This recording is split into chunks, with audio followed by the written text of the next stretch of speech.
Hello everyone, कैसे हो आप सब लोग। Hope you are doing good in your career. मैं हूँ C Priyanka and Debit Guru platform पर आप सभी का स्वागत है। आज हम पढ़ेंगे chapter 2, that is accounting concepts, principles और एंड कन्वेंशंस। Accounting concepts. अब सबसे पहले तो मैंने पहले भी कहा था कि जो हमने प्रीवियस चैप्टर पढ़े हैं वो इतना इम्पॉर्टेंट नहीं है एग्जाम पॉइंट ऑफ व्यू से and understanding point of view से, बट हमारे बेसिक्स क्लियर होना ज़रूरी है। अब हम जो यहाँ से जो टॉपिक पढ़ेंगे ये ज़्यादा इम्पॉर्टेंट है। ये एग्ज़ाम्स में इससे रिलेटेड भी एमसीक्यूज पूछे जाते हैं या इससे रिलेटेड भी क्वेश्चंस पूछे जाते हैं। तो आइए स्टार्ट करते हैं। अब सबसे पहले है अकाउंटिंग कंसेप्ट्स। अब सिंपल लैंग्वेज में अकाउंटिंग कंसेप्ट का क्या मतलब है, ये एक इट इज़ अ प्रिंसिपल जिसके बेसिस पर हम अकाउंटिंग करते हैं। ये एक प्रिंसिपल है जिसके बेसिस पर हम अकाउंटिंग करते हैं। जैसे कि सपोज कुछ रूल्स होते हैं, जैसे सपोज इन जनरल टर्म्स हमें ड्राइव करते वक्त ट्रैफिक सिग्नल को फॉलो करना चाहिए या हमें चोरी नहीं करनी चाहिए, हमें कोई क्राइम नहीं करनी चाहिए। तो ये एक यूनिवर्सल रूल है। फॉलो ना करता है तो उसे इसकी पनिशमेंट मिलती है। गवर्नमेंट ने इसकी पनिशमेंट भी बनाई हुई है, तो इसकी उन्हें पनिशमेंट मिलती है। तो इसके लिए कुछ लॉज बनते हैं ताकि लोग ये काम ना करें। इफ़ करेंगे तो उन्हें पनिशमेंट मिलेंगी, इफ़ करेंगे तो उन्हें पनिशमेंट मिलेंगी। तो हमारे ICAI ने कुछ लॉज बनाए हैं कि अकाउंटेंट हमारे बुक्स को, अकाउंटेंट एंटिटी की बुक्स को फ्रॉड करके मैनिपुलेट ना करे। तो इसी के लिए ICAI ने कुछ रूल्स बनाए हैं, कुछ अकाउंटिंग कंसेप्ट्स बनाए हैं जिसे हम AS या फिर इंड AS कहते हैं। AS means accounting standards and Ind AS means Indian accounting standards, जो हम आगे डिस्कस करेंगे। AS एंड इंड AS कहते हैं। सिंपली अकाउंटिंग कंसेप्ट मतलब क्या, बिजनेस के ट्रांजैक्शन को अकाउंटिंग में रिकॉर्ड किया जाता है जिसे हम रूल्स कहते हैं। उन रूल्स को हम कहते हैं accounting concepts. Okay, so let's start with. तो सबसे पहले ये सब हम बाद में पढ़ेंगे, ये सब एक थ्योरी है, ये आप अपने खुद से भी पढ़ लेंगे तो आपको समझ में आ जाएगा। हम मोस्ट इंपॉर्टेंट चीज़ स्टार्ट करते हैं, that is types of accounting concepts. अब ये टाइप्स है अकाउंटिंग कंसेप्ट्स के, entity concept, money measurement concept, periodicity concept, matching concept, cost concept, realisation concept, dual aspect concept, conservatism concept, materiality, consistency, accrual, going concern. अब जो ICAI की books है उसमें क्या किया गया है, accounting concepts, principles and conventions को इंटरचेंजेबली यूज़ किया गया है। मतलब ICAI की बुक्स में ये बताया गया है कि इसमें कुछ स्लाइट डिफरेंस ही है। ठीक है, तो हम सबसे पहले आते हैं एंटिटी कंसेप्ट पे। एंटिटी कंसेप्ट क्या बोलता है, बेसिकली इट टेल्स यू कि बिजनेस आपसे अलग है। बेसिकली ये क्या बोलता है कि you are separate from your business. Suppose 2 different persons है, कौन है, एक कृष्णा हो गया और एक कृष्णा ने एक बिजनेस ओपन किया है, कृष्णा मार्केटिंग हो गया। अब कृष्णा हो गया, कृष्णा मार्केटिंग हो गया। सपोज कृष्णा मार्केटिंग में 1 लाख की इनकम हुई, सपोज कृष्णा मार्केटिंग में 1 लाख की इनकम हुई फ्रॉम सेल ऑफ गुड्स। अब कृष्णा ने कुछ अपने पर्सनल एक्सपेंस किया, सपोज कि नाश्ता करने गया या कुछ भी अपने कोई पर्सनल एक्सपेंस किया 10,000 का, पर्सनल एक्सपेंस किया 10,000 का। तो कैन वी से कि हमारा नेट प्रॉफिट हुआ है 90,000। 1 लाख की इनकम कृष्णा मार्केटिंग से हुई, कृष्णा ने अपना पर्सनल एक्सपेंस किया 10,000, तो कैन वी से कि हमारा नेट प्रॉफिट हुआ है 90,000? नो। क्यों नहीं? क्योंकि कृष्णा मार्केटिंग में इनकम हो रही है 1 लाख की, वो है बिजनेस की इनकम। वो क्या है? बिजनेस की इनकम। और कृष्णा जो एक्सपेंस कर रहा है वो है उसका पर्सनल एक्सपेंस। तो जो कृष्णा का जो पर्सनल एक्सपेंस है वो कृष्णा मार्केटिंग की बुक्स में रिकॉर्ड नहीं होगा, वो कृष्णा मार्केटिंग की बुक्स में रिकॉर्ड नहीं होगा। हम एंटिटी को सेपरेट ट्रीट करते हैं। हम एंटिटी को क्या करते हैं? सेपरेट ट्रीट करते हैं ओनर से। ओनर एंड एंटिटी के बीच में एक दीवार है। जैसे कि मैंने पर्सनल एक्सपेंस किया, बिजनेस में रिकॉर्ड नहीं करेंगे, मैंने भी ये पहले भी बताया है। ओके, समझा, अभी एक बार रीड कर लेंगे। एंटिटी कंसेप्ट स्टेट्स दैट, क्या बोलता है, owner and the business are two separate entities there while accounting there transaction should be recorded in separate books of accounts.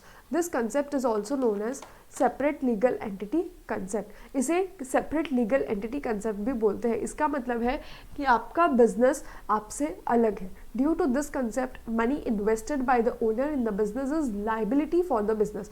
तो इसीलिए अगर सपोज कृष्णा ने मनी इन्वेस्ट किया है अपने कृष्णा मार्केटिंग में, तो ये बिजनेस के लिए लाइबिलिटी है, क्योंकि कृष्णा मार्केटिंग को, कृष्णा को कभी ना कभी इसे रीपे करना पड़ेगा, जो उसने इन्वेस्ट किया है उसे रीपे करना पड़ेगा कृष्णा को। तो ये लाइबिलिटी है बिजनेस के लिए, which has to be repaid someday in future along with profit or loss as a return. Therefore, owner capital is shown on liability side of the balance sheet. इसीलिए that is why जो owners का capital है वो entity की balance sheet में liability side में show होता है, वो एंटिटी की बैलेंस शीट में लाइबिलिटी साइड में शो होता है। अब आपके एमसीक्यूज में क्या आ सकता है, सपोज आपको दे देगा एक केस दे देगा कि एक एंटिटी ने इतना इतना इनकम किया या इतना एक्सपेंस किया और कृष्णा ने इतना जो भी ओनर है उसने इतना इनकम या इतना इतना इनकम या इतना एक्सपेंस किया। तो अब आप बताइए कि हम कृष्णा मतलब जो भी एंटिटी की बुक्स है उसमें हम क्या रिकॉर्ड करेंगे, जो भी एंटिटी की बुक्स है उसमें हम क्या रिकॉर्ड करेंगे। तो सिंपल सी बात है, जो भी एंटिटी से रिलेटेड एक्सपेंस या इनकम होगा वो एंटिटी की बुक्स में जाएगा। जो भी पर्सनल इनकम या एक्सपेंस होगा, जो भी सिर्फ ओनर से रिलेटेड होगा, उसके पर्सनल एक्सपेंसेस या उसके पर्सनल इनकम होंगे वो जाएंगे ओनर की बुक्स में। Got it. और या फिर एमसीक्यूज में ये भी आ सकता है कि इस कंसेप्ट को क्या बोलते हैं, तो सेपरेट लीगल एंटिटी कंसेप्ट। याद रखना ये दोनों सेपरेट एंटिटीज है, ये एमसीक्यूज में आपको पूछ सकते हैं। Okay, now next, money measurement concept. अब मनी मेजरमेंट कंसेप्ट क्या बोलता है कि जब हम जर्नल एंट्री करते हैं उस टाइम पे हम कुछ सेपरेट कॉलम्स बनाते हैं, जिसमें से कुछ कॉलम्स होते हैं डेबिट के और कुछ कॉलम्स होते हैं, एक कॉलम होता है डेबिट का और एक कॉलम होता है क्रेडिट का। इस पे हम क्या रिकॉर्ड करेंगे, इसमें हम अमाउंट रिकॉर्ड करेंगे। तो जो भी ट्रांजैक्शंस हम रिकॉर्ड कर रहे हैं, उससे हम मॉनेटरी टर्म्स में ही रिकॉर्ड करेंगे, उससे हम मनी के टर्म्स में ही रिकॉर्ड करेंगे। जो भी मॉनेटरी ट्रांजैक्शंस है उसे हम कहेंगे इकोनॉमिक टर्म्स, एंड जो भी नॉन मॉनेटरी ट्रांजैक्शंस हो गए उसे हम कहेंगे नॉन इकोनॉमिक टर्म्स। या मैंने आपको फर्स्ट चैप्टर में भी समझाया था, मॉनेटरी टर्म्स मतलब कौन सा, जो हमने सैलरी पे किया है या फिर हमने वेजेस पे किया या फिर हमें इंटरेस्ट रिसीव हुआ, ये हो गए मॉनेटरी ट्रांजैक्शंस, इसे हम रिकॉर्ड करेंगे मॉनेटरी टर्म्स में। अब नॉन मॉनेटरी क्या हो गया, जैसे हमने कोई एम्प्लॉय को अपने एम्प्लॉय में हमने कोई भी एम्प्लॉय को, कोई भी एक पर्सन को अपने ऑर्गेनाइजेशन में एज एन एम्प्लॉय हायर किया है, तो ये इसमें कोई मॉनेटरी ट्रांजैक्शन नहीं है, तो ये हो गया नॉन मॉनेटरी ट्रांजैक्शन। इसमें भी यही लिखा है, as per this concept only those transactions which can be expressed in monetary terms shall be recorded in the books of accounts. Transactions which cannot be measured in terms of money shall not be recorded in books, even those transactions or events are significantly important for the business. भले ही वो transaction important हो, भले ही हमने एक ऐसे manager को higher किया हो जो अपनी कंपनी के लिए ज़्यादा बेनिफिट क्रिएट कर पाए, बट फिर भी हम ये जो ट्रांजैक्शन है ये बुक्स में रिकॉर्ड नहीं करेंगे। Example, hiring of manager is non-monetary will not be recorded, but payment of salary to manager is monetary transaction and therefore will be recorded. For जिस कंट्री में बिजनेस लोकेटेड है उस country की जो भी करेंसी है, सपोज अगर India में बिजनेस लोकेटेड है तो इसकी रूलिंग करेंसी हो गई रुपीस, अगर यूके में बिजनेस लोकेटेड है तो इसकी रूलिंग करेंसी हो गई पाउंड्स, अगर यूएस में बिजनेस लोकेटेड है तो इसकी रूलिंग करेंसी हो गई डॉलर्स। तो जिस भी कंट्री में वो बिजनेस का एग्जिस्टेंस है उस कंट्री की करेंसी के टर्म्स में ही हम ट्रांजैक्शन को रिकॉर्ड करेंगे। For example, fees received from students rupees $500 shall be first converted into Indian rupee। अगर हमारा बिजनेस इंडिया में है लेकिन हमें स्टूडेंट से फीस आ रही है यूएस से, स्टूडेंट से फीस आ रही है, यूएस के स्टूडेंट्स हमारे, वहाँ से हमें फ़ीस आ रही है, तो हम सबसे पहले हमारी जो फ़ीस है उसे इंडियन रुपी में कन्वर्ट करेंगे कन्वर्जन रेट के हिसाब से, और फिर उसके बाद हम उसे रिकॉर्ड करेंगे अपने बुक्स ऑफ अकाउंट्स में। तो आपके एमसीक्यूज में क्या पूछ सकते हैं कि कुछ 3 ऑप्शंस दे देंगे, कि 3 नॉन मॉनिटरी ट्रांजैक्शंस दे देंगे और एक दे देंगे मॉनिटरी ट्रांजैक्शन। तो पूछेंगे कि मनी मेजरमेंट कंसेप्ट के हिसाब से हम कौन सा ट्रांजैक्शन बुक्स में रिकॉर्ड करेंगे। ओके,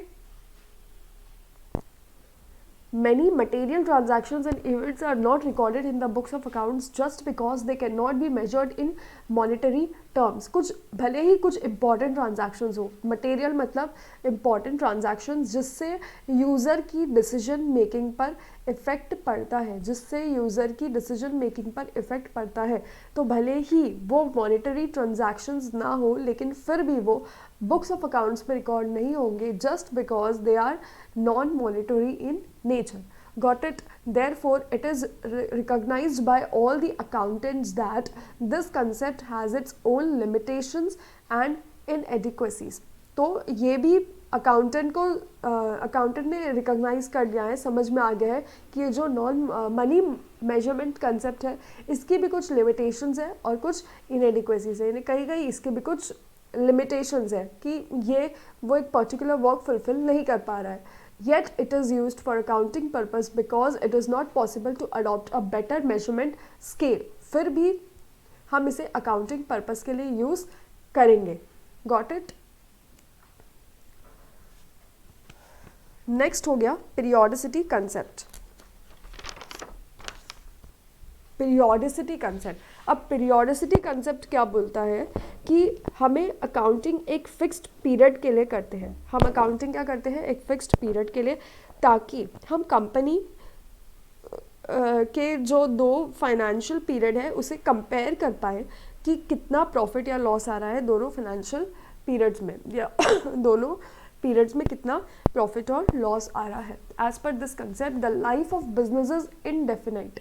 बिजनेस की लाइफ तो इनडेफिनाइट है। बिजनेस हमने आज अगर स्टार्ट किया है तो ऐसा भी हो सकता है वो 25 ईयर्स तक चले, 50 ईयर्स तक चले, या पता नहीं और कितने साल तक चले, लेकिन हमें ये पॉसिबल नहीं है जो आज के ट्रांजैक्शंस है हम 25 साल बाद रिकॉर्ड करें एक साथ बुक्स ऑफ अकाउंट्स में। It is not possible. इससे हमें डिसीजन मेकिंग में कोई हेल्प नहीं मिलेंगी कि किस पीरियड में कितना प्रॉफिट या कितना लॉस हो रहा है। तो it is not feasible to wait for end of life business to prepare the accounts. There the indefinite life of business shall be divided into smaller periods. इसलिए जो बिजनेस की indefinite life है, suppose business 25 years तक चल रहा है तो हम इसे स्मॉलर पीरियड में डिवाइड करेंगे, 1 ईयर या फिर 2 ईयर्स कोई, या फिर जनरली 1 ईयर का पीरियड होता है, या फिर कोई 6 मंथ्स के पीरियड में, या फिर लिस्टेड कंपनी क्वार्टरली अपने फाइनेंशियल रिजल्ट्स बनाती है। Listed company quarterly financial results निकालती है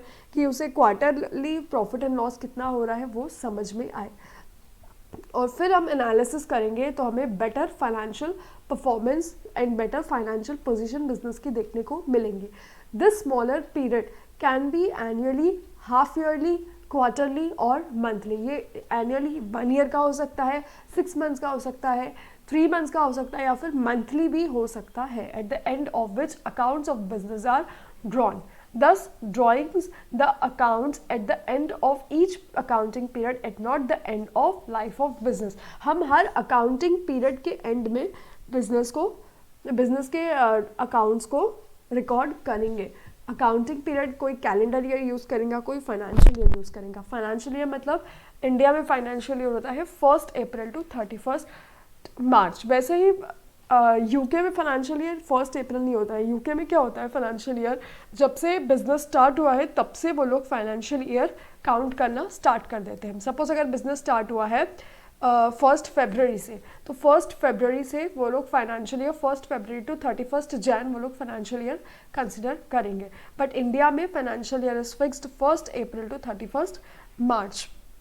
एंड कैलेंडर ईयर क्या हो गया, 1 जनवरी टू 31 दिसंबर हो गया। कैलेंडर ईयर कोई कैलेंडर ईयर के हिसाब से भी करता है, कोई फाइनेंशियल ईयर के हिसाब से भी करता है। Got it. अब आप एमसीक्यूज में क्या आ सकता है कि एक बिजनेस है, उसकी लाइफ इतने ईयर्स है, तो हम उसे कितने कैसे हम इसको रिकॉर्ड करेंगे। तो ऑप्शन आ जाएगा, एक आ गया एनुअली, हाफ ईयरली, क्वार्टरली और एनी ऑफ दिस। तो हम क्या करेंगे, एनी ऑफ दिस हम एनुअली भी कर सकते हैं, हाफ ईयरली भी कर सकते हैं, क्वार्टरली भी कर सकते हैं। Got it. Next is accrual concept. देखो ये जो हम आपको पढ़ा रहे हैं ना, ये सिर्फ एग्जाम ओरिएंटेड बेसिस पे पढ़ा रहे हैं, नहीं तो ये तो और डेप्थ में जाओगे तो बहुत ज़्यादा है इसके बारे में एक्सप्लेनेशन। बट अभी फ़िलहाल आपकी एग्ज़ाम्स में जो MCQs पैटर्न है उसके हिसाब से आप इतना कंसेप्ट समझ लो, वही आपके लिए सफिशेंट है। Got it. Next is accrual concept. Accrual, अब this is one of the important concept of accounting. सबसे इम्पॉर्टेंट कंसेप्ट में से एक है accrual concept. As per this concept the income and expense shall be recognised in that period in which they are earned और incurred and not in the period in which they are received और paid respectively. इस concept के हिसाब से जो income और expense है उसे हम कब रिकॉग्नाइज करते हैं, जिस साल हमने वो इनकम कमाया है या जिस साल वो खर्चा हमारा हुआ है, और बल्कि ना कि जिस साल हमें वो इनकम एक्चुअली मिली है या फिर हमने खर्चा एक्चुअली पे किया है। हम अक्रूवल कंसेप्ट का ऑपोजिट है कैश कंसेप्ट। अक्रूवल कंसेप्ट को क्या बोलते हैं, मर्केंटाइल बेसिस ऑफ अकाउंटिंग में बोलते हैं, और इसका ऑपोजिट होता है कैश कंसेप्ट। कैश कंसेप्ट में क्या होता है, जिस साल हमें इनकम मिली या फिर जिस साल हमारे पैसे गए उस साल हम बुक्स ऑफ अकाउंट्स में रिकॉर्ड करते हैं। बट अक्रूवल कंसेप्ट में क्या करते हैं, जिस साल हमें एक्चुअली इनकम अर्न हुई है या फिर एक्चुअली हमारा एक्सपेंस इनकर हुआ है उस साल हम रिकॉर्ड करते हैं अपने बुक्स ऑफ अकाउंट्स में। फॉर एग्जांपल, अब जैसे क्रेडिटर ने सेल किया इस साल 10,000 का एक डेटर को, क्रेडिटर ने सेल किया 10,000 का एक डेटर को, ये आपका MCQ में आ सकता है, इसे ध्यान से सुनिए। क्रेडिटर ने सेल किया एक साल डेटर को 10,000, बट डेटर ने 4,000 इस साल पे कर दिया, 6,000 नेक्स्ट ईयर पे करेगा। तो अब इस साल की बुक्स में हम क्या रिकॉर्ड करेंगे, सिर्फ 4,000 क्या? नो। अगर हम 4,000 रिकॉर्ड करते हैं तो ये हो गया कैश बेसिस ऑफ अकाउंटिंग, तो ये हो गया cash basis of accounting. But हम 6,000 जो हमारी आउटस्टैंडिंग इनकम है, जो हमारी इनकम और आने वाली है, वो भी हम इस ईयर ही रिकॉर्ड करेंगे, क्योंकि हमें उसका बेनिफिट तो इस ईयर हो गया, हमने सेल किया इस ईयर, हमारा बेनिफिट हो गया, तो हम उस इनकम को इस ईयर रिकॉर्ड करेंगे। ओके, बुक्स में इस साल हम इनकम को दिखाएंगे। So this is accrual concept. Example, अब इसका एग्जाम्पल देखते हैं। Mister Ram is professional singer, receives rupees 1,50,000 to perform in 15 concerts to be organized in various cities. He performed in 8 concerts in March 19, 7 concerts in April 19. हमारा financial year है अप्रैल 18 to मार्च 19। अब Ram professional singer है, उसको मिलती है 1,50,000 की इनकम 15 कॉन्सर्ट में perform करने से। अब वो 8 कॉन्सर्ट इस फाइनेंशियल ईयर में परफॉर्म करता है और अप्रैल 19 से 19-20 फाइनेंशियल ईयर स्टार्ट हो गया, तो 7 कॉन्सर्ट्स वो नेक्स्ट फाइनेंशियल ईयर में परफॉर्म करेगा। So we can say that mister Ram performs in 1 concert, he is entitled to receive rupees 10,000। अब 1,50,000 तो पूरे साल की इनकम है, पूरे कॉन्सर्ट्स की इनकम है, तो 1,50,000 डिवाइड बाय 15 करेंगे, 1,50,000 डिवाइड बाय 15 करेंगे तो एक कॉन्सर्ट की इनकम आ जाएंगी। तो एक कॉन्सर्ट से उसको कितने पैसे मिल रहे हैं, 10,000 रुपये, जो उसकी इनकम है। अब अक्रूवल कंसेप्ट के हिसाब से हम एक कॉन्सर्ट की 10,000 है, तो 8 कॉन्सर्ट्स वो मार्च 19 में रिकॉर्ड कर रहा है, एक कॉन्सर्ट वो मार्च 19 में परफॉर्म कर रहा है, तो 8 कॉन्सर्ट्स इंटू 10,000 पर concert will be treated as income for year 18-19। ये इस साल की इनकम हो जाएंगी। अब बाकी तो वो नेक्स्ट ईयर कर रहा है परफॉर्म कॉन्सर्ट्स, तो उसका बेनिफिट वो नेक्स्ट ईयर दे रहा है, तो 70,000 7 concerts into 10,000 will be treated as income for year 19-20। 1,50,000 being received in month of March has no effect on the period to which this income belongs. हम पूरा 1,50,000 इस year record नहीं करेंगे। Matching concept. Matching concept क्या बोलता है? This concept states that expense of a particular period shall be compared with the income of only that period to find the profit and loss for the accounting period. This concept is also known as matching revenue concept. अब ये बोलता है कि अगर कोई period का, एक particular period का एक्सपेंस है, तो उस एक्सपेंस को उस पर्टिकुलर पीरियड की इनकम के साथ ही कंपेयर करना है हमें, और जो भी नेट आता है उस पर्टिकुलर पीरियड का प्रॉफिट एंड लॉस हम फाइंड आउट करेंगे। अब इसका एक एग्जांपल देती हूँ मैं।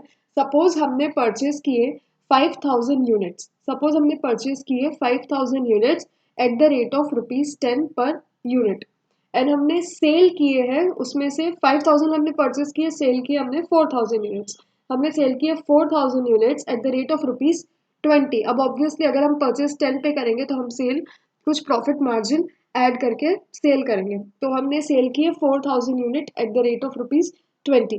परचेज वैल्यू कितनी आ गई हमारी 50,000, 5000 इंटू 10 50,000, एंड सेल आ गया 4000 इंटू 20 80,000, 4000 इंटू 20 80,000। तो मैं ये बोल सकती हूँ कि मेरा नेट प्रॉफिट हुआ 30,000, 80,000 minus 50,000? No, I can't say that. क्यों नहीं बोल सकती? क्योंकि हमारे यूनिट्स सेम लेवल पे नहीं है। हमने परचेज किए 5000 लेकिन उसमें से सेल किए हमने 4000 ही। हमने सेल किए कितना 4000 ही। तो हमने अगर सेल 4000 किए तो हम परचेज भी 4000 यूनिट्स का ही लेंगे। बचा हुआ 10,000, बचा हुआ जो 5000 माइनस 4000 है 1000, वो जाएगा हमारा क्लोजिंग स्टॉक में। तो हमारा अगर सेल हो रहा है 4000 एट द रेट ऑफ ₹20, तो हमारा हम परचेज उस साल का कितना रिकॉर्ड करेंगे 4000 एट द रेट ऑफ ₹10। तो हमारा नेट प्रॉफिट आएगा 80,000 minus 40,000 is equals to 40,000। That is the correct. इसका मतलब ये है कि जो प्रीपेड एक्सपेंसेस है, अगर प्रीपेड एक्सपेंसेस मतलब क्या, जो नेक्स्ट ईयर के एक्सपेंसेस हैं वो अगले साल के खर्चे हमने इस साल ही पे कर दिया, अगले साल के खर्चे हमने इस साल ही पे कर दिया, तो वो इसीलिए हम उसको इस साल में से माइनस करेंगे। और आउटस्टैंडिंग एक्सपेंस मतलब क्या होता है, जो इस साल के खर्चे हैं वो हम नेक्स्ट ईयर पे करने वाले हैं, लेकिन वो एक्सपेंस तो इस साल का हो गया, इसीलिए हम उसको एक्सपेंस में से ऐड करेंगे। सो आउटस्टैंडिंग एक्सपेंसेस को इसलिए हम एक्सपेंस में ऐड करेंगे एंड प्रीपेड एक्सपेंस को डिडक्ट करेंगे। In this same way income के साथ भी, इनकम मतलब हमारी अगर इस साल की इनकम है और वो हमें रिसीव हो रही है नेक्स्ट ईयर, बट इनकम तो हमारी इस साल की है, तो वो हो गई हमारी आउटस्टैंडिंग इनकम, जो कि हम उसे इस साल ऐड करेंगे प्रॉफिट एंड लॉस में इनकम के साथ। वही प्रीपेड इनकम मतलब वो नेक्स्ट ईयर की इनकम है लेकिन हमें इस साल मिल गई है, तो हम उसे क्या करेंगे प्रीपेड इनकम को डिडक्ट करेंगे इस साल, क्योंकि वो है तो नेक्स्ट ईयर की, तो इसलिए हम उसे डिडक्ट करेंगे क्योंकि उसका बेनिफिट हमें अगले साल मिलेगा। तो वही हम इसमें लिखा है, therefore prepaid expenses is deducted from expense of current year and are treated as assets, and outstanding expense are added in expense of current year as they are expense whose benefit are received in current year. Similarly, income received in advance जो कि हो गई है prepaid income, तो prepaid income is deducted from the income of current period. इस साल की period में से हम इसे डिडक्ट करेंगे and treated as liability, because अब इसे हम लाइबिलिटी क्यों ट्रीट करेंगे, क्योंकि ये हमें अभी अर्न होने की है, वो तो हमें नेक्स्ट ईयर अर्न होगी, ये हमें नेक्स्ट ईयर अर्न होगी, तो इसलिए हम लाइबिलिटी ट्रीट करेंगे। And outstanding incomes are added because it is already incurred, already earned and will be received in future. ये हमारी इस साल की ही इनकम है, यानी हमने अगर सेल किया है तो इनकम हमारी इस साल की है, अगर उसे हमारा पैसा नेक्स्ट ईयर मिलता है बट हम उसे इस साल अपनी बुक्स में शो करेंगे। ओके, अभी आपको एमसीक्यूज में आ सकता है, जब आपको कुछ दिया हुआ रहेगा, प्रीपेड एक्सपेंस दिया हुआ रहेगा, सपोज आपने परचेज किया है इतना, लेकिन आप कुछ अमाउंट नेक्स्ट ईयर पे कर रहे हो, तो ये आपकी क्या हो गई है आउटस्टैंडिंग एक्सपेंसेस, ये हमें पे करना है, तो इसे हम एक्सपेंस में ऐड करेंगे, हमारे बुक्स में ऐड करेंगे। ओके, समझो। Next next is cost concept. Cost concept को हम बोलेंगे हिस्टोरिकल कॉस्ट कंसेप्ट भी, इसका अनदर नेम क्या है हिस्टोरिकल कॉस्ट कंसेप्ट। हिस्टोरिकल का मतलब होता है पास्ट, पास्ट मतलब कोई भी एसेट को बुक्स में उसकी एक्विजिशन कॉस्ट पे रिकॉर्ड करना है, मतलब जिस कॉस्ट में हमने वो एसेट को परचेज किया था, ना कि उसकी मार्केट वैल्यू, जो आज के डेट में अगर हम उसे बेचेंगे तो जो उसकी वैल्यू है, हमें बुक्स में उस एसेट को उस बेसिस पर रिकॉर्ड नहीं करना है। जो हमारी परचेज वैल्यू है एसेट की, उस बेसिस पे ही हम उसे रिकॉर्ड करेंगे अपने बुक्स में। This concept states that assets of an enterprise shall be shown at their historical cost, that is acquisition cost of assets, and not at their market value और any other value in ordinary course of business. अगर हम going concern follow नहीं करते हैं, going concern मैं आगे बताती हूँ गोइंग कंसर्न का कंसेप्ट। अगर हम गोइंग कंसर्न का कंसेप्ट फॉलो नहीं करेंगे, गोइंग कंसर्न फॉलो नहीं करेंगे मतलब हमारा बिजनेस बंद होने वाला है। अगर हमारा बिजनेस बंद होने वाला है तो मैं अपने एसेट को एनआरवी पर दिखाऊंगी। एनआरवी मतलब नेट रियलाइजेबल वैल्यू, मतलब अगर हम एसेट को मार्केट में बेचेंगे तो उसकी कितनी वैल्यू रियलाइज होगी, कितनी वैल्यू हमें मिलेंगी, हम उस वैल्यू पर अपने एसेट को शो करेंगे। Further, this concept also advocates that all the cost incurred till asset is ready for its intended use, asset को यूज में लाने तक के जितना भी कॉस्ट, जितना भी खर्चा हमारा हुआ है, उसे हम एसेट्स में ऐड कर देंगे, उसे हम कॉस्ट ऑफ एसेट में ऐड कर लेंगे। इसका मतलब क्या हो गया, हम उसे कैपिटलाइज कर लेंगे और एक्सपेंस नहीं ट्रीट करेंगे, हम उसे कैपिटलाइज कर लेंगे, हम उसे बैलेंस शीट में दिखाएंगे।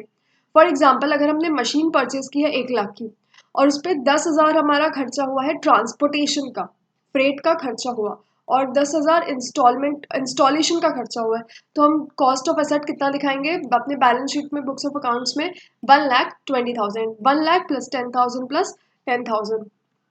Further, this concept states that any expense incurred after the asset is put to use, asset को put to use में लाने के बाद जो भी खर्चा होता है, जैसे कि कुछ एसेट में हमें रिपेयर्स एंड मेंटेनेंस का खर्चा लग गया, एसेट को रिपेयर करना है, तो उसे हम दिखाएंगे हमारे प्रॉफिट एंड लॉस अकाउंट में। And such expense lead to increase in the economic benefits, but अगर पुट टू यूज के बाद भी हम ऐसा कोई एक्सपेंस करते हैं जिससे एसेट की यूजफुल लाइफ ही इंक्रीज हो रही है, उससे हमें आगे जाके बेनिफिट ही मिलने वाला है, तो हम उसे कैपिटलाइज ही करेंगे। तो क्या लिखा है, इंक्रीज इन लाइफ और performance to be derive from such asset shall be added to the cost of asset, हम उसे कॉस्ट ऑफ एसेट में ऐड ही करेंगे। अब इसमें एक ऐड नहीं किया है बट मैं ऐसे ही आपको समझा देती हूँ। रियलाइजेशन कंसेप्ट, रियलाइजेशन कंसेप्ट क्या होता है कि you need to book profit only when the asset is realised. अगर एसेट बेच के कुछ पैसा आया तो ही हम प्रॉफिट बुक करेंगे। ये रियलाइजेशन कंसेप्ट जो है ये हिस्टोरिकल कॉस्ट कंसेप्ट से ही हिस्टोरिकल कॉस्ट कंसेप्ट से ही कुछ रिलेटेड है। एसेट की हायर वैल्यू पर तभी दिखा सकते हैं जब आप उसे सेल करो। अगर हम उसे सेल करेंगे, सपोज एसेट की बुक वैल्यू है 10 लाख, मतलब एसेट को हमने 10 लाख में परचेज किया, लेकिन आज के डेट में मार्केट वैल्यू हो गई है उसकी 40 लाख, तो हम 40 लाख पे तभी दिखाएंगे जब हम उसे सेल करें। जब हम सेल करके एसेट को रियलाइज करते हैं, जब हमें पैसा मिलेगा तभी हम एसेट को मार्केट वैल्यू पर शो करेंगे, मतलब तभी हम अपने एसेट्स को रियलाइजेबल वैल्यू पर दिखाएंगे। So that is realisation concept. Next है गोइंग कंसर्न कंसेप्ट।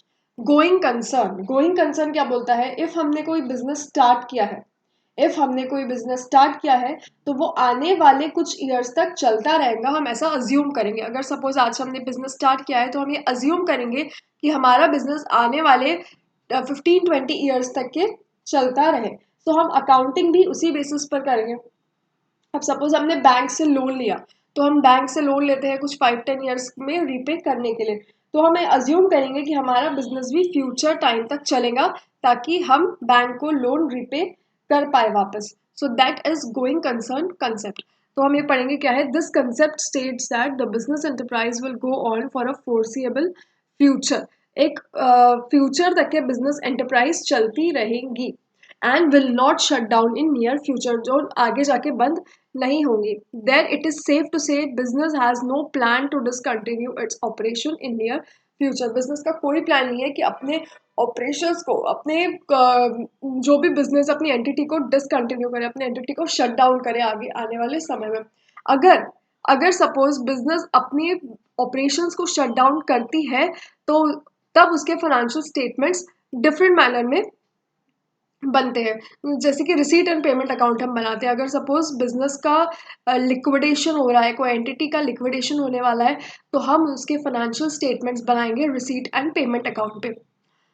ठीक है, तो if the business tends to continue its operation in near future then its financial statements are to be prepared in different manner than if the business tends to continue. तो हम financial statements different तरीके से बनाएंगे।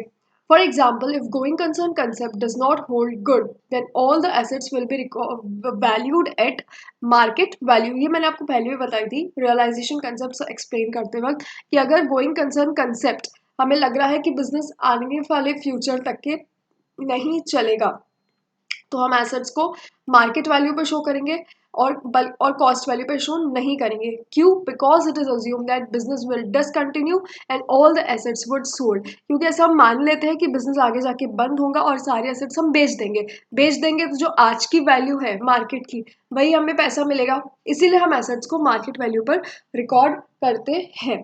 Okay, तो ये one of the most important concept है accounting का, going concern concept. इस पे तो एमसीक्यूज आएगा ही आएगा, मतलब मोस्ट प्रोबेबली चांसेस है इस पे एमसीक्यूज आपको आने के। तो इस पे कैसे आ सकता है आपके एमसीक्यूज? आपको एक केस स्टडी भी दे सकता है कि, या फिर एक सिंपल सा दे सकता है कि कौन सा कंसेप्ट है जिसमें ऐसा शो होता है कि ऐसे हमारा बिजनेस फोर्सेबल फ्यूचर तक चलेगा।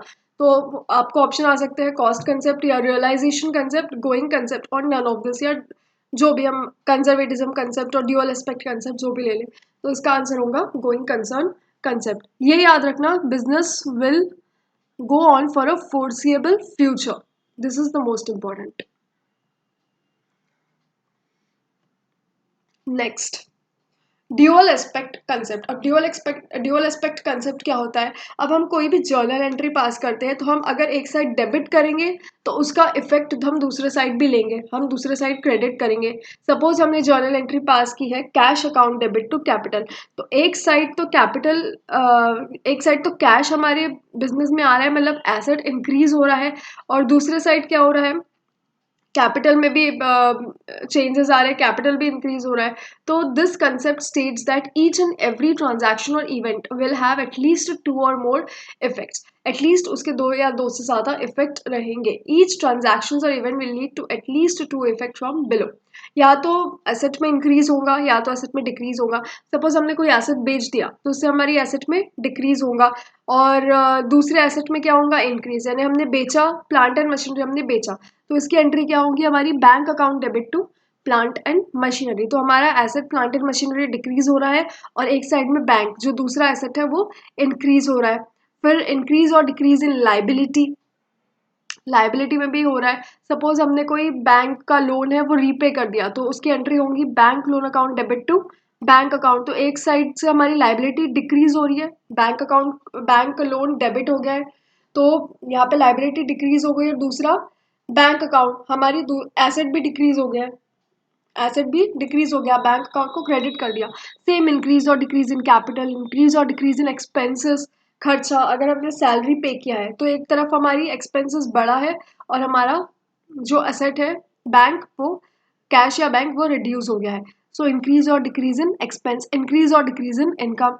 Based on this concept balance sheets and accounting equations are prepared. इस कंसेप्ट पे ही हमारी बैलेंस शीट, हमारे फाइनेंशियल स्टेटमेंट्स का प्रिपरेशन होता है। Got it? Okay, next. Conservatism concept. This is also one of the important concepts. इसका another नाम है prudence. Conservatism को ही हम क्या बोलेंगे? Prudence. तो prudence concept क्या बोलता है?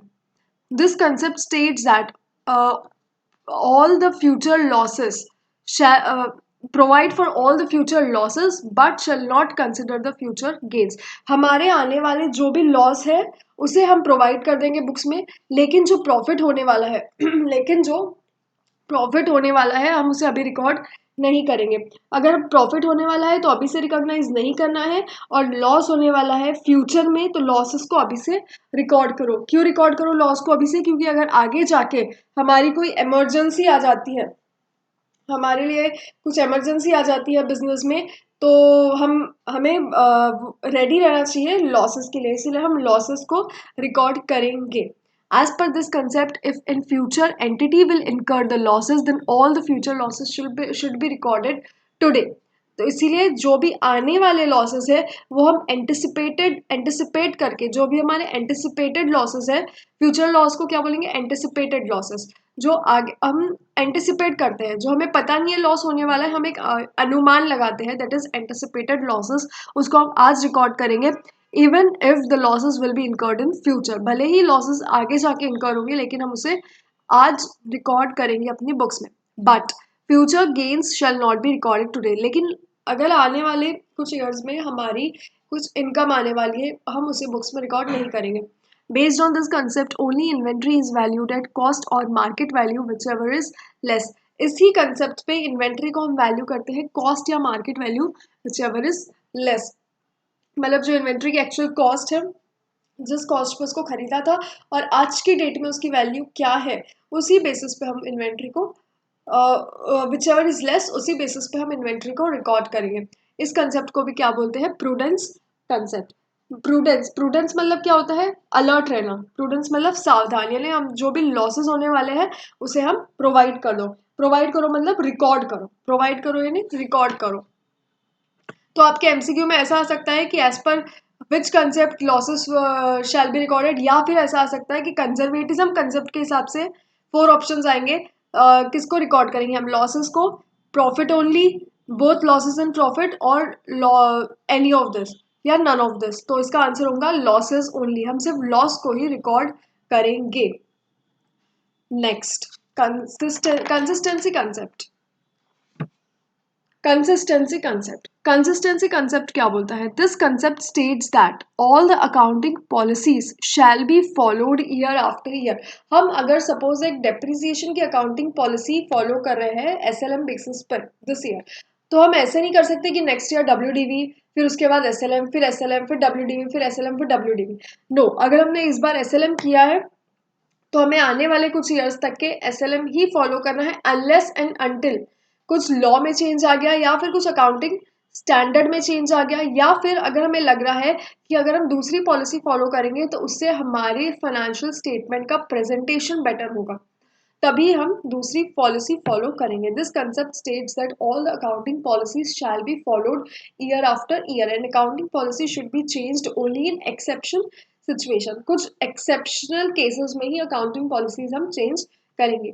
The entity can change accounting policy only in the following cases, ये मैंने अभी भी बताई थी, टू कंप्लाई विथ लॉ। अगर लॉ बोलता है कि आपको ये अकाउंटिंग पॉलिसी यूज करना है, तो भी एंटिटी अकाउंटिंग पॉलिसी को चेंज करेंगे, या फिर अकाउंटिंग स्टैंडर्ड बताता है, जो रिस्पेक्टिव अकाउंटिंग स्टैंडर्ड है वो बोलता है, तो ही अकाउंटिंग पॉलिसी चेंज होंगी। या फिर हमें ऐसा लगता है if it results into better preparation and presentation of financial statement. आपके एमसीक्यू में ये भी आ सकता है, ये आपको क्वेश्चन भी दिया रहेगा, entity can change accounting policy in which of the following cases. ये 3 ऑप्शन दिए रहेंगे, फोर्थ में दिया रहेगा ऑल ऑफ दिस, तो इसका ऑप्शन रहेगा all of this. Next, this concept facilitates the comparison of financial statement of one entity with another. ये क्या बोलता है कि फाइनेंशियल स्टेटमेंट्स को कंपेयर करो, एक एंटिटी के फाइनेंशियल स्टेटमेंट्स को कंपेयर करो, कितना प्रॉफिट इंक्रीज हुआ है, कितना लॉस इंक्रीज हुआ है या डिक्रीज हुआ, कितना एक्सपेंस बढ़ा है, कितना इनकम बढ़ा है।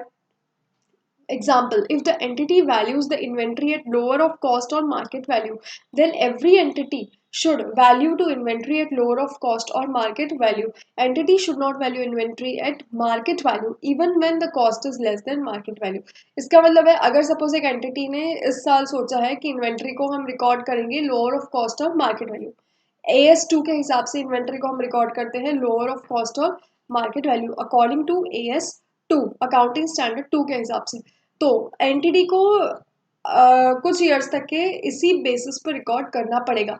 एंटिटी अगर entity next year market value पे रिकॉर्ड नहीं कर सकती है, अगर मार्केट वैल्यू से कम है कॉस्ट तो एंटिटी को कॉस्ट पे ही रिकॉर्ड करना पड़ेगा। Got it? Next, materiality concept. Materiality concept is one of the most important. Materiality concept क्या बोलता है कि जो भी आइटम आपके profit and loss and balance sheet में, जो भी आइटम फाइनेंशियल स्टेटमेंट में मटेरियल दिख रहे हैं, उसे हम अलग से डिस्क्लोज करेंगे फाइनेंशियल स्टेटमेंट्स में, मतलब हम उसे नोट्स टू अकाउंट्स में मेंशन करेंगे। According to this concept all the items that are material in nature. अब मटेरियल मतलब क्या होता है? मटेरियल मतलब वो आइटम जिससे यूजर की डिसीजन मेकिंग एबिलिटी इफेक्ट होती है, उसे हम कहेंगे मटेरियल। अब सपोज एक कोई बड़ी कंपनी है, सपोज एक कोई बड़ी कंपनी है, उसमें कुछ छोटा मोटा कुछ लॉस हो गया। अब सपोज कंपनी है जिसका टर्नओवर है 500 करोड़, अब उसमें लॉस हो रहा है, कोई थेफ्ट हो गई, लॉस हो रहा है 5,000 रुपीज का। So 5,000 rupees for that 500 crore turnover company is an immaterial amount. ये हो गया इमटेरियल अमाउंट, तो इसे हम इग्नोर कर सकते हैं अगर इतना थेफ्ट हुआ तो। बट अगर कोई कंपनी है जिसका टर्नओवर है 10 लाख का, और उस कंपनी में फायर लग गई या कुछ हो गया, उससे लॉस हुआ है 50,000 और 1 लाख का, तो दिस इज मटेरियल। ये अब हमें जजमेंट लगाना पड़ेगा एंटिटी टू एंटिटी वाइज, उसका टर्नओवर देख के, साइज ऑफ द एंटिटी देख के, कि वो मटेरियल है या नहीं है ट्रांजैक्शन। तो इसे हम कहते हैं डिसीजन ऑफ द यूजर। हम जजमेंट लगाएंगे अपना खुद का, हमें जजमेंट लगाना पड़ेगा कि वो ट्रांजैक्शन, वो पर्टिकुलर ट्रांजैक्शन मटेरियल है या इमटेरियल है। अगर इमटेरियल है, कोई छोटा मोटा कुछ हो गया है डिफरेंस कैश में, तो हम नॉट नेसेसरी कि हम उसे अलग से फाइनेंशियल स्टेटमेंट्स में दिखाएंगे। बट अगर कोई ऐसा ट्रांजैक्शन हुआ है जिससे हमारी फाइनेंशियल स्टेटमेंट्स पे मेजर इम्पैक्ट पड़ रहा है, वो हम अपने जजमेंट से उसे एनालाइज करेंगे। सो that is materiality concept. An item is said to be material. The knowledge of such item can affect the decision of the user of financial statement. मैंने अभी समझाई, materiality is subjective matter, which means that what is material to one person may not be material to another person. ये मैंने अभी समझाई, इसे कहते हैं अपना अपना जजमेंट लगाएगा हर एक इंडिविजुअल पर्सन।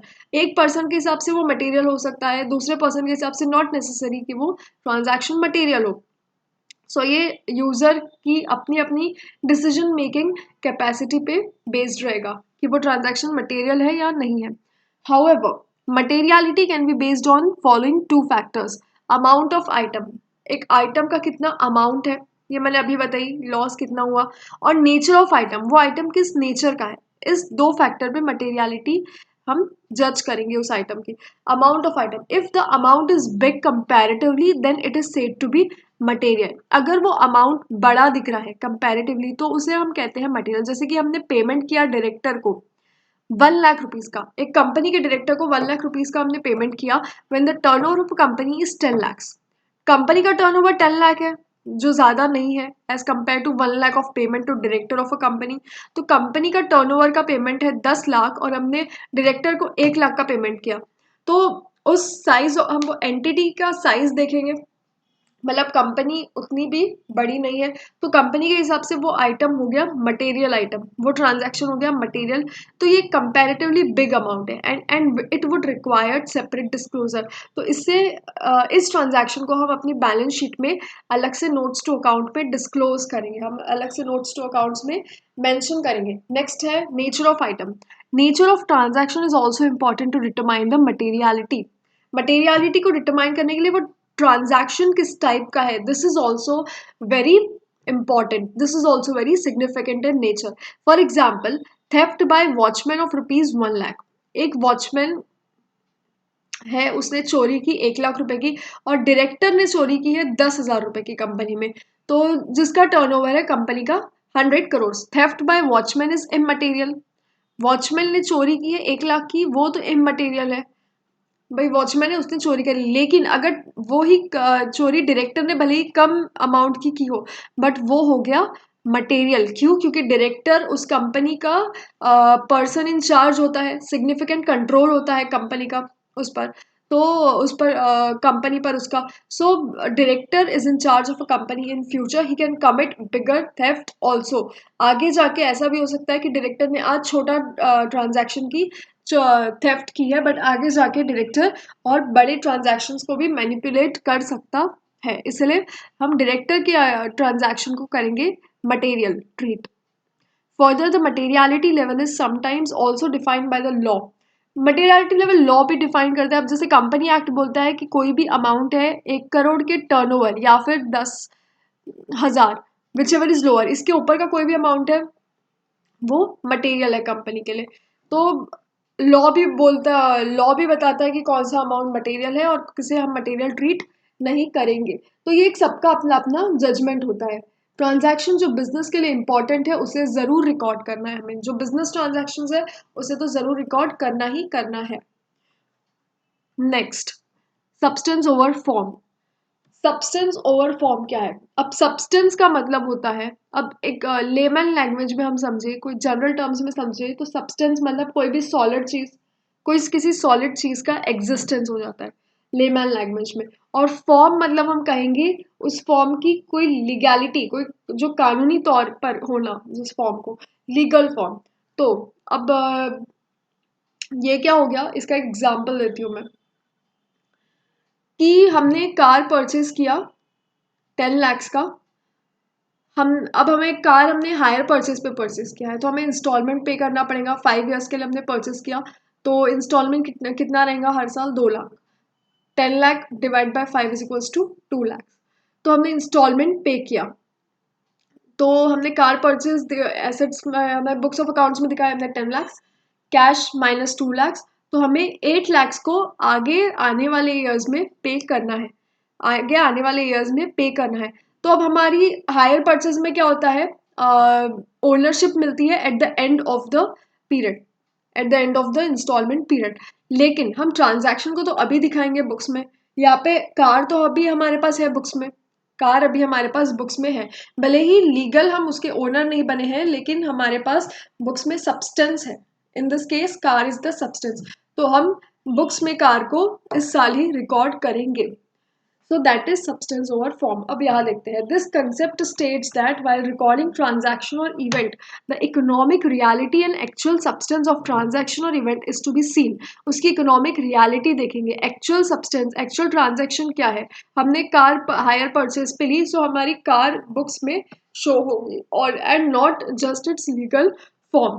कार भले ही हम उसके ओनर नहीं है लेकिन बुक्स में तो कार शो होंगी ही। अब इसमें एक दूसरा एग्जांपल है, सपोज मिस्टर ए ने हाउस सोल्ड किया है मिस्टर बी को 50 लाख में। मिस्टर ए ने बी को हाउस सोल्ड किया, बदले में उसको मिले हैं 50 लाख। मिस्टर ए को अमाउंट मिला है और उसने पोजीशन दे दिया बी को, लेकिन कुछ प्रोसीजर डिले हो गया, कुछ लीगल कुछ फॉर्मेलिटीज कंप्लीट होने की रह गई और लीगल पेपर्स हाउस के ट्रांसफर नहीं हुए उस ईयर के एंड में बी को। लेकिन अब हाउस तो बी के पास चला गया, तो बी अपने हाउस को रिकॉर्ड करेगा उस ईयर ही, भले ही पेपर वर्क फिनिश नहीं हुआ है फिर भी। और ए अपने बुक्स में सेल रिकॉर्ड करेगा इस ईयर। तो therefore sale is recorded in current and we should not wait for finishing of paper work. हम पेपर वर्क का वेट नहीं करेंगे। तो ये हो गया सब्सटेंस ओवर फॉर्म। नेक्स्ट, ये हमने यहाँ पे ऊपर भी देखे थे, ये 3 फंडामेंटल अकाउंटिंग अजम्पशंस है, याद रखना। ये आपको आ सकता है एग्जाम में, what are the 3 fundamental accounting assumption MCQ में। जीसीए, इसका शॉर्ट फॉर्म में याद रखना, GCA going concern consistency accrual. तो GCA going concern consistency accrual. Consistency एक बार मैं शॉर्ट में बता देती हूँ कि कोई भी अकाउंटिंग पॉलिसी है वो फॉलो होती रहेंगी year wise year. Same accounting policy हम उसे कभी भी चेंज नहीं कर सकते except in some exceptional circumstances. Accrual में जस्ट इनकम और एक्सपेंस जिस साल इनकर हो रहा है और जिस साल अर्न हो रहा है हम उसी पीरियड में उसे रिकॉर्ड करेंगे, ना कि उस पीरियड में जिस ईयर में वो एक्चुअल में मिल रहा है, एक्चुअल में पे हो रहा है, यानी हम कैश बेसिस पर रिकॉर्ड नहीं करेंगे, अक्रूवल बेसिस पर रिकॉर्ड करना है। नेक्स्ट है गोइंग कंसर्न, कि हम ऐसे मानेंगे कि बिजनेस एंटरप्राइज एक फोर्सिबल फ्यूचर तक चली जा रही है और हम ऐसे मानेंगे कि वो आने वाले कुछ सालों तक के शटडाउन नहीं होंगी। If the above all 3 accounting assumptions are followed in preparation of financial statement, no separate disclosure is required. However, if any of the accounting assumption is not followed, then same shall be disclosed in notes to account. अब अगर ये आपके MCQ में आ सकता है कि which of the following statement is correct, तो हम यहाँ पे 3 ऑप्शन दे देंगे घुमा के, कि ऐसे देंगे कि अगर ये तीनों हमने फॉलो किए तो डिस्क्लोजर की जरूरत है, नेक्स्ट तीनों फॉलो किए तो डिस्क्लोजर की जरूरत नहीं है, 2 फॉलो किए तो डिस्क्लोजर की जरूरत है, तो इसमें से अगर हम तीनों फॉलो करते हैं अकाउंटिंग एजम्पशंस, तो हमें सेपरेट डिस्क्लोजर की ज़रूरत नहीं है। क्यों? क्योंकि इट इज़ डीम्ड कि आपने फॉलो किया है। ये कुछ बेसिक फंडामेंटल अकाउंटिंग एजम्पशन है जो हर एंटिटी को फॉलो करने ही है। सो इसमें कोई सेपरेटली डिस्क्लोज करने की रिक्वायरमेंट नहीं है। बट अगर हमने अकाउंटिंग एजम्पशन फॉलो नहीं किया, अगर हमने इस बार कैश बेसिस पे शो किया है अपनी बुक्स ऑफ अकाउंट्स को, तो हम वो अपने नोट्स टू अकाउंट्स में मेंशन करेंगे कि हमने इस बार cash basis of accounting follow की है। Got it? Okay, next, qualitative characteristics of financial statements. अब फाइनेंशियल स्टेटमेंट्स के कुछ क्वालिटेटिव कैरेक्टरिस्टिक्स देखेंगे। कुछ इंपॉर्टेंट क्वालिटेटिव कैरेक्टरिस्टिक्स, फर्स्ट हो गई है अंडरस्टैंडेबिलिटी। अंडरस्टैंडेबिलिटी अंडरस्टैंडेबिलिटी मतलब जो इंफॉर्मेशन फाइनेंशियल स्टेटमेंट्स में प्रोवाइड हो रही है वो यूजर्स के लिए अंडरस्टैंडेबल होना चाहिए। मतलब वो यूजर्स को समझ में आना चाहिए उस इंफॉर्मेशन से, ऐसा समझ में आना चाहिए कि यूजर अपना डिसीजन मेकिंग यूज कर सके। मतलब अगर वेजेस हम शो कर रहे हैं तो 2 इयर्स का शो करेंगे कि यूजर्स को समझ में आना चाहिए कि इस साल वेजेस कितने से इंक्रीज हुआ है, या सैलरी कितने से इंक्रीज हुई है, या फिर टर्नओवर कितने से इंक्रीज हो रहा है, या फिर बैड डेट्स कितने से डिक्रीज या इंक्रीज हो रहा है। तो यूजर्स को समझ में आना चाहिए वो फाइनेंशियल स्टेटमेंट्स देख के कि बिजनेस का पोजीशन क्या है currently. So the information provided in the financial statements is that it must be readily understandable by users. For this purpose, it is assumed that users have a reasonable knowledge of business. ऐसा माना जाता है कि जो users है financial statements के, उन्हें business का एक ओवरऑल रिजनेबल जितना एक नॉलेज होना चाहिए, बेसिक नॉलेज, उतना तो है यूजर्स को। And economic activities in accounting and study, और इकोनॉमिक एक्टिविटीज़ का बिजनेस में क्या एक्टिविटीज़ हो रही है पैसों से रिलेटेड, और अकाउंटिंग क्या हो रही है, यूजर्स को इतना बेसिक नॉलेज तो है, हम ऐसे अज्यूम करेंगे। And study the information with reasonable diligence, और यूजर्स अपना दिमाग लगा के reasonable diligence, due diligence use करके उस इंफॉर्मेशन को स्टडी कर रहे हैं। इंफॉर्मेशन अबाउट कॉम्प्लेक्स मैटर्स, अब कुछ कॉम्प्लेक्स मैटर्स है that should be included in the financial statements because of its relevance. कुछ इम्पॉर्टेंट मैटर्स है, उसकी इंफॉर्मेशन फाइनेंशियल स्टेटमेंट्स में इंक्लूड होना चाहिए, जिससे यूजर्स की डिसीजन मेकिंग नीड अफेक्ट ना हो। should not be excluded merely on the ground that it may be too difficult for certain users to understand. अगर कुछ important complex matters है तो उसे भी हम financial statements में include करेंगे। हम उसे ये सोचकर exclude नहीं करेंगे कि वो यूजर्स के लिए डिफिकल्ट हो जाएगा समझना। उसे भले ही वो डिफिकल्ट है लेकिन उसे हम फाइनेंशियल स्टेटमेंट्स में इंक्लूड करेंगे ही करेंगे। Next, relevance. रेलिवेंस मतलब important. To be useful information must be relevant. कोई भी ऐसी वैसी इररेलिवेंट इंफॉर्मेशन हम फाइनेंशियल स्टेटमेंट्स में रिकॉर्ड नहीं करेंगे। तो इंफॉर्मेशन रेलिवेंट होनी चाहिए जिससे यूजर्स की डिसीजन में यूजर्स कोई भी डिसीजन मेकिंग कर सके। Information has the quality of relevance. Information की क्वालिटी होनी चाहिए कि वो रेलिवेंट इंफॉर्मेशन हो, जो इम्पोर्टेंट हो। हम जैसे कोई भी एक अगर छोटा मोटा चोरी हो रही है, सपोज 50 रुपीज़ की चोरी हो रही है, तो नॉट नेसेसरी कि वो हम इंक्लूड करें हमारे फाइनेंशियल स्टेटमेंट्स में, because it is an irrelevant information when it influences the economic decisions of users by helping them evaluate past, present or future events or confirming or correcting their past evaluation. इससे help मिल पाए users को अब कि past में क्या हुआ, या फिर प्रेडिक्ट कर पाए कि आने वाले टाइम में बिजनेस कैसा ग्रो करेगा, या आज बिजनेस की क्या फाइनेंशियल पोजीशन है। हम यूजर्स उससे डिसीजन मेकिंग कर पाए, that is relevance information. Reliability. अब रिलायबिलिटी का जनरल मीनिंग होता है ट्रस्ट, रिलायबल। तो इंफॉर्मेशन ऐसी होना चाहिए जिसपे यूजर्स को ट्रस्ट हो। अगर इंफॉर्मेशन मटेरियल एरर से फ्री है, मतलब इंफॉर्मेशन में कोई मिस्टेक नहीं है, मटेरियल एरर मतलब error of omission, error of commission, यानी कुछ पोस्टिंग एरर हो गया, कोई अमाउंट पोस्ट करना रह गया, कोई अमाउंट मिसमैच हो गया, या फिर इनकरेक्ट अमाउंट ऐड हो गया, या फिर सपोज कैश में डेबिट करना था या हमने कैपिटल में डेबिट कर दिया, या सेल्स में डेबिट करना था हमने परचेज में डेबिट कर दिया, और वॉट एवर इट में भी। तो अगर ऐसी एरर्स होंगी तो वो इंफॉर्मेशन रिलायबल नहीं रहेंगी। इससे balance sheet true and fair नहीं दिखेंगी। इससे जो हमारे स्टेट ऑफ अफेयर्स है, जो हमारे फाइनेंशियल स्टेटमेंट्स है, वो ट्रू एंड फेयर शो नहीं होंगे। तो इन्फॉर्मेशन रेलिवेंट होनी चाहिए, इंफॉर्मेशन रेलिवेंट होनी चाहिए और वो मिसलीडिंग नहीं होनी चाहिए। मिसलीडिंग इन्फॉर्मेशन मतलब हम अगर बहुत हाई सेल या परचेज दिखा रहे हैं जो एक्चुअल में हुए ही नहीं है कैश में, तो वो that is not reliable information. ये सामने दिख रहा है कि दिस इज मिसलीडिंग यूजर्स, ये इन्फॉर्मेशन यूजर्स को मिसलीड कर रही है। So it should not be reliable, it should not be reliable in nature, reliable नहीं रहेंगे ये। तो इससे हमारी जो फाइनेंशियल स्टेटमेंट्स है इस पर बैड इम्पैक्ट पड़ेगा। नेक्स्ट, कंपैरेबिलिटी। इंफॉर्मेशन में बी रेलिवेंट, इंफॉर्मेशन रेलिवेंट हो सकती है but so unreliable in nature, और रिप्रेजेंटेशन दैट इट्स रिकॉग्निशन में बी पोटेंशियली मिसलीडिंग।